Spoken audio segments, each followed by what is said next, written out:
ஒரு ப்ரீவியஸா ஒரு 6-7 படங்கள் பார்க்கும்போது ஒரு சோஷியல் எக்ஸ்பெரிமெண்ட் படமா பண்றாரு. அதுக்கப்புறம் சூரியனை போட்டு ஒரு பயோபிக் படம், அப்புறம் ஒரு பீரியாடிக் ஃபிலிம். இப்போ அவர் வரும்போது இந்த ஃபார்முலா தொட்டா மட்டும் தான் என்னால ஹிட் குடுக்க முடியும். இத பண்ணி நான் ஆடியன்ஸ திருப்திப்படுத்திடுறேன்.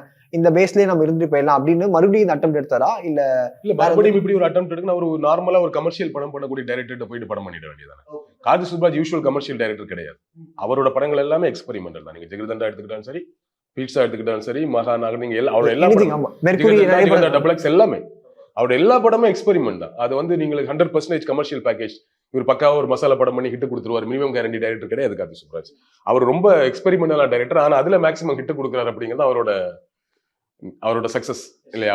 அவரோட ஸ்டைலே அதுதான். யூஷுவல் டெம்ப்ளேட்ல போயிட்டு அப்படியே போய் ஒரு படத்தை வந்து ஹிட் கொடுத்துட்டு போலாங்கிற ஆள் இல்ல. அப்ப இவருக்கு ஒரு ஹிட் வேணும் அப்படின்னா நீங்க சொல்ற மாதிரி ஒரு நார்மலா ஒரு கமர்ஷியல் டைரக்டர் போகணும். அவர் என்ன பண்ணிருக்கணும்? சிவாவை கூப்பிட்டு எனக்கு வந்து விசுவாசமாசி ஒரு படம் பண்ணுங்க, வீரமாரி ஒரு படம் பண்ணுங்க தானே அவர் பண்ணிருக்கணும். கண்டிப்பா. ஆமா. அந்த மாதிரி ஒரு டைரக்டர் கிட்ட போயிருக்கலாம். ஓகே, இப்படி இருக்கு, ஒரு கமர்ஷியலா கண்டிப்பா ஒரு ஹிட் தேவை, அப்படி ஒரு டைரக்டர் கிட்ட தானே போகணும். அவர் அது பண்ணலையே. கார்த்தி சுப்ராஜ் வந்து அவர் எக்ஸ்பெரிமெண்ட் தான். சூர்யா இப்ப எடுக்கிறது ரிஸ்க் தான். ஓகே, இதுவும் ஒரு அட்டெம்ப்ட் தான். ஆமா, இதுவுமே ஒரு அட்டெம்ப்ட் தான். நான் அப்படிதான் அதை புரிஞ்சுக்கிறேன். ஓகேவா? சோ அதனால மேபி கண்டிப்பா அந்த ஸ்டோரி ரொம்ப இம்ப்ரெஸ் பண்ணிருக்கும்.